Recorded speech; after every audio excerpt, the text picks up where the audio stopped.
In an effort to help you maximize your potential as a sales professional, the Video Network is proud to present Build a Better You, featuring the world's leading and most knowledgeable experts in the field of sales and motivation. This presentation features Cavett Robert, one of America's foremost motivational speakers. Cavett has the unique ability of adding people knowledge to product knowledge, and through this he has developed the field of human engineering. He now devotes his life to helping people bring their do-how up to their know-how by teaching them that regardless of what they do, first and foremost, they are in the people business.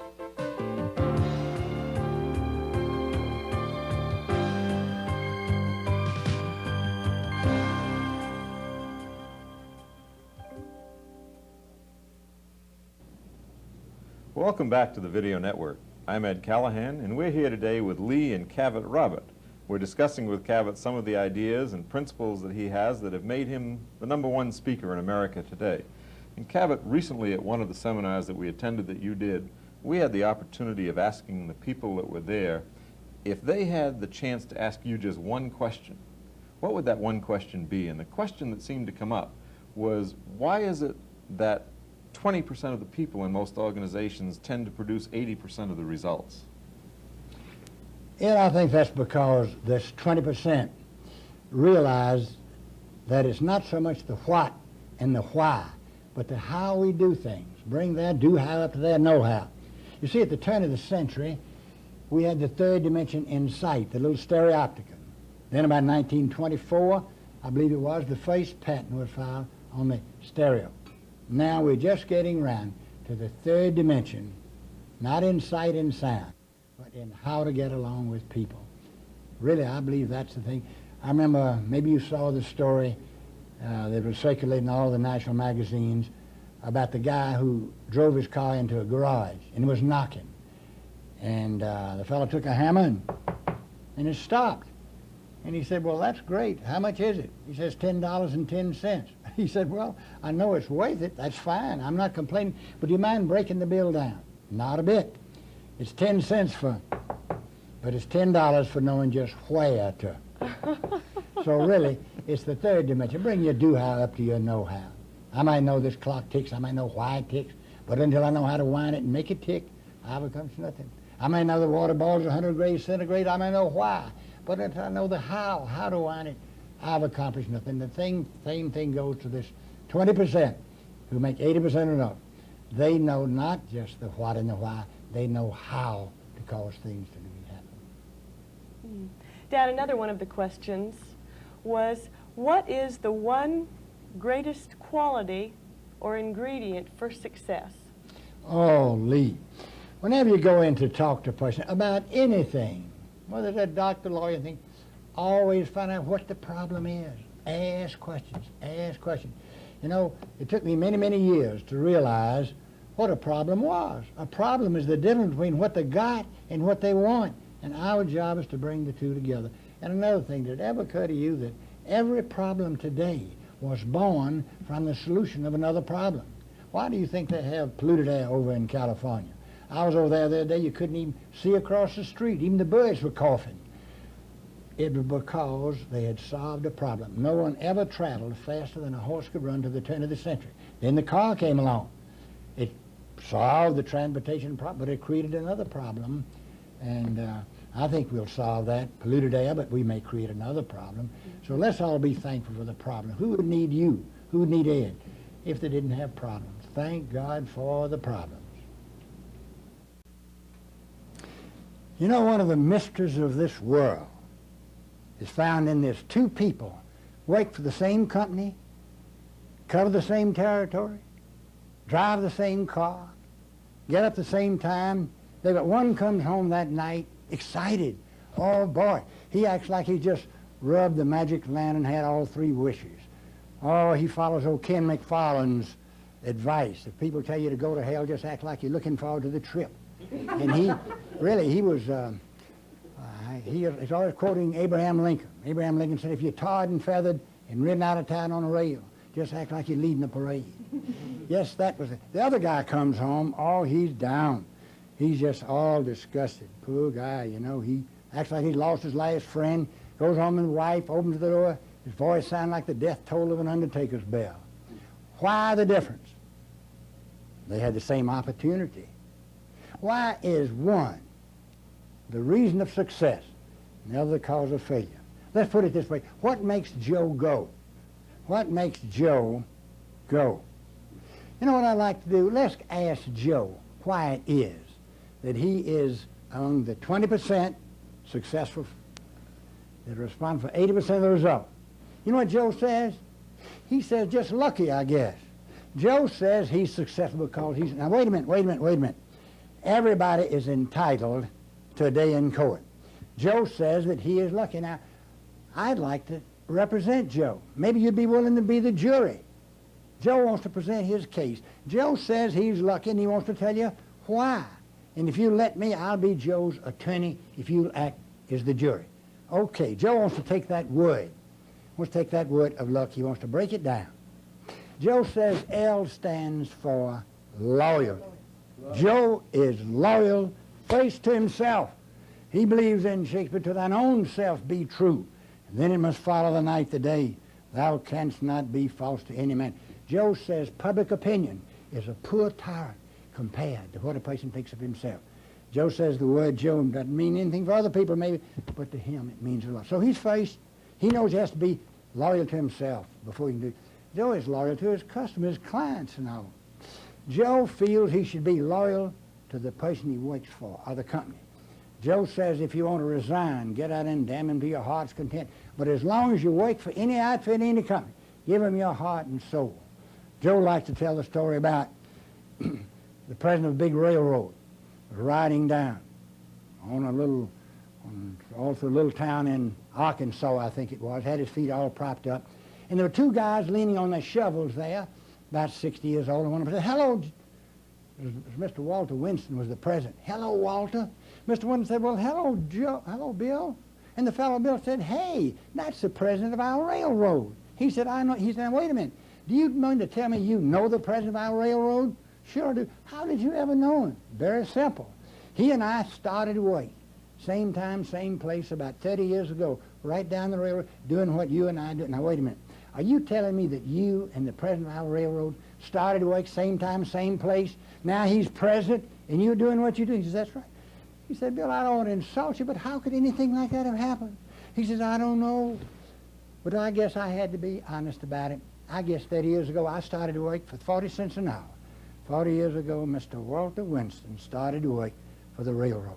I mean, I think we all, Joe says, if you're not enjoying what you're doing, you can't be loyal to anyone, get out, but find some outfit where you're happy and you can be loyal. Joe says, L stands for loyalty, U stands for what? Understanding people. Joe says you will never sell a product or service unless you sell yourself 4 times. They got to like you. They got to understand you. They got to believe you. They got to trust you. He said there ain't no such thing as a second chance at a first impression. Those eyes are a camera. That mind is a screen. You don't have any rerun. You can't say, I want to wake and start that over again. Oh, no. Joe says you got to understand that people want you to be loyal to them. You know, there's no Irish legend that may or may not be true. There were 4 people. Everybody, somebody, anybody, and nobody.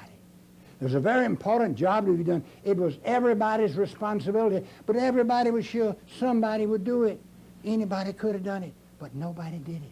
Ended up everybody blamed somebody because nobody did what anybody could have done. When you burn the brush, sift the ashes, reduce things to the lowest common denominator. It burns down. If it's to be, it's up to me. My friend, let me tell you something. I'm going to make a statement. Please, don't criticize me. Give me a chance to prove it. I am sure that every one of us in this room right now, we possess everything in life that we really want. Or we're getting it so fast, we're soon going to have it. Now, wait a minute. I didn't say we have everything we wish for, dream about, stand by the revolving door of life, wanting to go through on somebody else's push. Oh, no.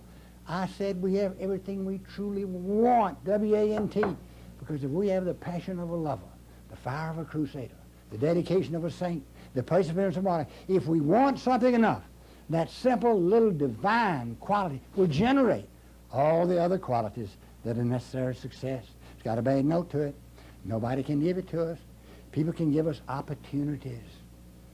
Oh, but you got to have that desire. I love the story. The fellow picked up his envelope. He had a paycheck in it, and he had a letter. You're about to receive a substantial raise. Oh, he got all excited. Ran to the telephone, called his wife. Hey, honey, got good news. We can get that new car after all. I'm going to get a raise. But then he looked, and the check was the same size. Read a little further. It said, the raise is to become effective when you do. Now, just by virtue of the factors here shows you want to become effective. My friend, let me tell you something. I was in business a long time before I realized that I wasn't in law, I wasn't in real estate, I wasn't in insurance. I was in the business of solving people's problems. Please remember this. People do not care how much you know about your product or service until they first know how much you care about helping them with their problem. Oh, my friend. Listen, it's bad English, good philosophy. There ain't no such thing as a free meal. If you think you're going to get something for nothing, you know who gets something, and you know who gets nothing. Oh, no. I hate to hear anybody ever say, oh, boy, I had that guy eating out of my hand. I always say, count your fingers, brother. Count your fingers. Oh, no. Please, my friend, problems, problems, problems. My friend, a problem is the difference between what they got and what they want, and our job is to bring the two together. And you'll never be able to bring them together unless you know what they got and what they want. And number one way to find out, ask questions. Ask questions. Whoever asks questions controls the situation. My wife, bless her heart, I've never won an argument in my life. She never argued. Just ask questions. I came home in the night and here was a bill for a new dress. I hit the ceiling. I said, sweetheart, you know I'm not changing, but not another dress this month. Did she argue? Oh, no, she's a pro. Very sweet. She says, honey, don't you know we were out the other day and you said how beautiful Ann was? You want me to look as nice as Ann, don't you?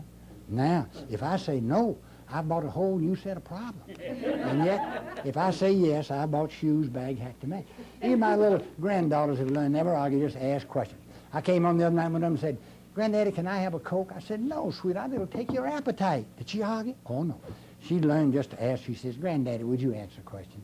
Sure, sweetheart. Why does a martini increase your appetite and a Coke takes mine? All I could say was, shut up and drink your Coke. I mean, L stands for loyalty. 2 for understanding. C stands for what? Communication. Oh, my friend, listen. The more you know about your business profession, the harder it is for you to communicate. I love the story of the plumber who wanted to find out if he could put hydrochloric acid in pipe. Nobody could tell him. So being a taxpayer, he thought he was entitled to write to the Department of Measurements in Washington, and he asked this simple question: can I put hydrochloric acid in pipe? He got back this long 6-page letter. Ended up, the efficacy of the method is undeniable, but the precipitate corrosive residue is incompatible with metallic premises, so we would suggest an alternate method. Poor guy never finished the 3rd grade. He wrote back and said, I don't understand. All I want to know, can I put hydrochloric acid in pipe? The letter bounced from department to department, finally hit the desk of a true communicator who wrote back and says, don't do it, Mac, it'll eat hell out of the pipe. My friend, if we have to be that simple, let's do it. Let's not try to show off. You know, you can use almost the same words and it has a different meaning. If a guy turned around to a beautiful girl and said, you're a vision, she'd appreciate it. But what if he said, you're a sight? She wouldn't like it very much. He could look into her eyes and say, when I look into your eyes, all time stands still. That's wonderful. What if he said, your face stops a clock? My friend, listen. Loyalty, understanding, communication. K stands for knowledge. I love the old, the guy who wrote Psycho-Cybernetics. Can somebody tell me, do you remember who it was? Prime, that's the guy. I love that guy. Really, I wish he'd named it something else besides Psycho-Cybernetics. It's so simple, down to earth. Oh, please, please, please, if you haven't read it, read that book. He says something so great in that. He said your brain is made up of 2 parts. 1/10 is your conscious mind, 9/10 your subconscious. You learn quickly here, but you forget quickly. Once it's seeped in your subconscious, you never forget it. He said it takes 21 days of repetition to come down. He said if you have your waste paper based on this side of your desk, you change it to this side. For 21 days, you'll still be throwing trash on the floor over here. Now, my friend, I'm going to say something right now that please think about is important. You give thoughts from your conscious. but you give feeling from your subconscious. You can educate and inform from here, but you never get action except from here, because action comes from feeling. Oh, please, my friend, we call it heart appeal. Heart appeal. Oh, I think it's so important that we do that. I was in Dallas, Texas not too long ago. I was down visiting one of the astronauts, and I was 11 o'clock at night. He said, you know, Cavett said, I'd like for you to go to church with me in the morning. I said, look, I was up until 3 o'clock last night. I can't do it. He said, I'm sorry, because we were picking up Tom Landry. Landry, he was the coach of the Cowboys. I said, well, on second thought, I think I'll go with you. But anyway, I thought I'd take a little nap, and I was on the back row, and I was going to go to sleep. The pastor walked out. These were his opening lines. Don't be afraid to listen to your heart. Your heart has reasons your mind never heard of. Oh, I started taking notes right away and one thing. Please, please remember this. Knowledge of the heart, subconscious, that's the thing that makes. Yeah, subconscious has reasons your mind never heard of. And what is the last thing? Let's see, Kay. Y stands for what? You. That's right. Y stands for you. My friend, you know, I think it's so important. It's so important that we remember this. All of us want to improve our circumstances. Is that right? No. We want to improve ourselves. There's not but one way to do it. Improve our circumstances. My friend, the book can leave no greater than the writer, the picture no greater than the artist. We all must learn. We all must learn how we can advance ourselves through our performance. You know, there's a law of life that's so strong, and yet many of us try to avoid it. So many try to. It's called the law of replacement. You must give up something in order to get something else. If you look back over your life right now, you will see that you do not possess one thing of any consequence that you didn't give up something in order to get it. Let me just give you an illustration of mine. Oh, about 5 years ago, I weighed 235 pounds. I decided I wanted to reduce. I thought I did, but I wasn't willing to give up. Pile of mold, strawberry shortcake. I can't even say it without my mouth watering. I put little signs around. A moment on the lips, forever on the hips. If it tastes yummy, goes to the tummy. Had little prayers. Tempt me not with French cuisine. Make me blind to candy machines. My wife tried to help me, but she couldn't watch me 24 hours a day. Her favorite little prayer was, Dear Lord, please do not let the light of my life be the bulb in the refrigerator. My friend, I put on 10 more pounds. I swear I did. Then I got a little help, inside out.